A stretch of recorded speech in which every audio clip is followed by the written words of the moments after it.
The following is a special presentation of Tony Kurre Radio.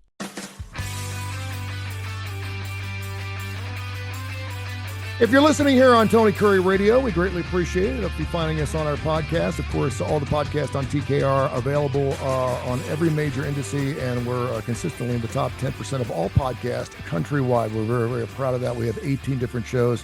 Two of our favorite shows, Mission Minded, which you just heard here on TKR, and now Bite by Bite, which is a show specific to the Heart of Alabama Food Bank. He's the CEO in the Heart of Alabama Food Banks. Michael Coleman joins us live down there in Montgomery. We're doing the show here on the 4th of July. It'd be hard not to mention that. So no matter when you're listening to this, happy Independence Day. And thank goodness for the freedom that we have and the freedom to help our fellow human beings through wonderful food banks from coast to coast. You talk about the importance not only of non-for-profits, but now with some of the cuts that you're going to directly be affected by through the big, beautiful bill.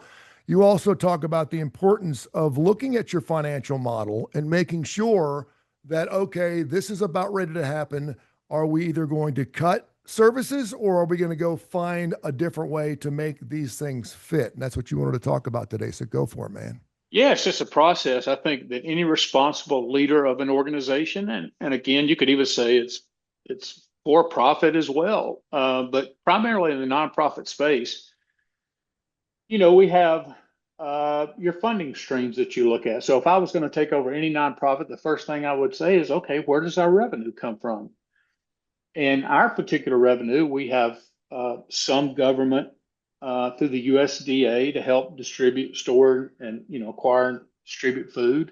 So that's one revenue stream. Another revenue stream is from local donations, corporate sponsorships, all those kind of things. That's another revenue stream. When our community agencies come to us, because we source it, and then they come get it from us and take it out to the communities, they pay what's called a service handling fee. And so they're not buying donated food. You can't sell donated food, but it's just a service fee so that we can get, depending on what that is, it's up to 18 cents a pound. Okay. And that helps us pay just for the cost of acquiring it and storing it and distributing it and all that. So when you have one of your main revenue streams, about 25 to 30% comes from the government, then you're like, they announce cuts. Well, I think anybody would recognize, okay, we're not going to have as much money coming in on that revenue stream. So the impact is either we have to replace that revenue stream with a different revenue stream, or we have to replace that lost revenue by increasing the streams that we have. Mm-hmm. Or if revenue can't be increased through either those two mechanisms, then we're going to have to cut services. Yeah, because the bottom line is it's got to match. That's the last thing you want to do. Yeah. The last thing, because we just did the Map the Mill gap, and our coverage area of 35 counties went from 256,000 food insecure to 269,000 food insecure. Wow. So this past year, 13,000 more people are added to our rolls. That's a lot. Yeah, that are wrestling with food insecurity. I mean, it's over 800,000 now in the state of Alabama, which is a state of 5,800,000 wrestle with food insecurity. So it just affects so many people. So that is a process by which we have engaged in. And one of the things that's really critical sometimes is this is where you have to think entrepreneurial. One of the things I've said many, many times is the challenge with nonprofits. You almost always hire somebody to lead a nonprofit who has the right heart and the right spirit. But lots of times they don't have any business acumen. They don't have the business wherewithal. This is where hiring somebody with an entrepreneurial mindset can be very beneficial, because they can look at things and say, okay, how do I monetize the assets that I have? So we're doing some of this, but I can give you some things that are possibilities that we're not. So if we have about 93,000 square feet of warehouse space, And some of that was being maximized. I mean, some parts of it were being maximized, but some of it wasn't. So let's say you reimagine space and you go, okay, well, let's get as tight as we can, let's maximize what we can and free up as much space as possible. Then you say, okay, let's say we can move we have in essence 4 warehouses, 5 complexes. Let's say we could get rid of everything out of one whole warehouse. And let's say that one warehouse represents that space. And then you're like, okay, what can we now do with that space? Can we lease that space?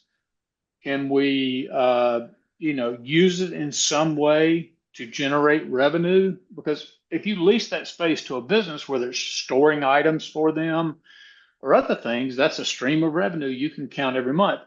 At another nonprofit I was in, we actually owned property that we leased out, and we went through a rental company, but it was even a shopping center, and so there were a lot of individual, like a strip mall, and all that space was leased out to individuals who were running businesses, and so it was very profitable. Of course, you have to manage it. It's a headache because you have to do maintenance and everything else, but it was a revenue stream that netted us, probably a couple $100,000 a year.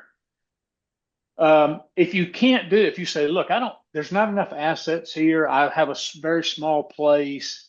I'm trying to do my mission. This cut from this person or from this, because it could be something instead of a government. It could be maybe you've got a couple of major donors who are stroking you, $25,000 checks, $50,000 checks, and you count on that every year.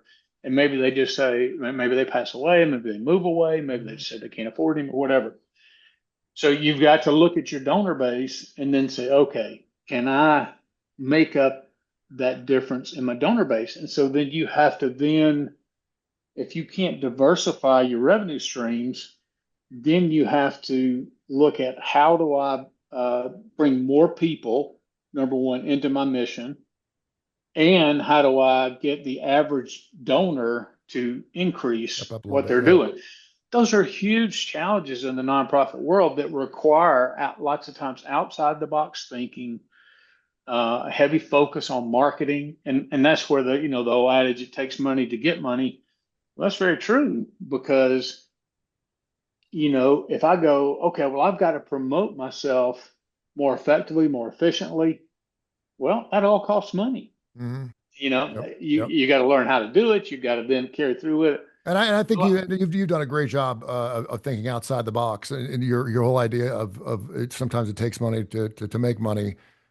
There's the calculated risks, and every time you do something like that, but you can look at past successes and say, listen, I think this is a good, and sometimes it goes, sometimes it doesn't, but you've been really good about thinking outside the box when it comes from non-for-profit. So I applaud your efforts. Hey, great stuff. Tell people how they can help you. Yeah, I have a new campaign. I announced it on Mission Minded, $6 a month. And people say, well, that's nothing. That's a cup of coffee at Starbucks. I had a gift card to Target yesterday. Someone gave it to me. It was in a basket that I did some speaking engagement. It was a $5 gift card. And my daughter's like, it's $5. I was like, it's $5. She's like, are you going to use it? I'm like, I said, would you throw it away if it was a $5 bill? She's like, no. And I said, it's $5. It's sure. Absolutely. Right. So $6 doesn't sound like much, but it really is. It's not $6. That's right. Because of our vast donation system, and we actually produce for every dollar that's brought in, we produce 5 meals, and so a $6 donation will provide a meal a month for somebody in our network. And so every time you sit down to eat for a whole month, you'll know somebody else is eating a meal because you gave $6 a month. So you can go on our website, hafb.org, donate that $6 a month. Just become a recurring donor. You won't ever miss it, and it'll really help us further impact our community and make a difference. Happy 4th of July to you, my friend. We'll catch up next week. Love you, man. Appreciate it. Bye, Bob.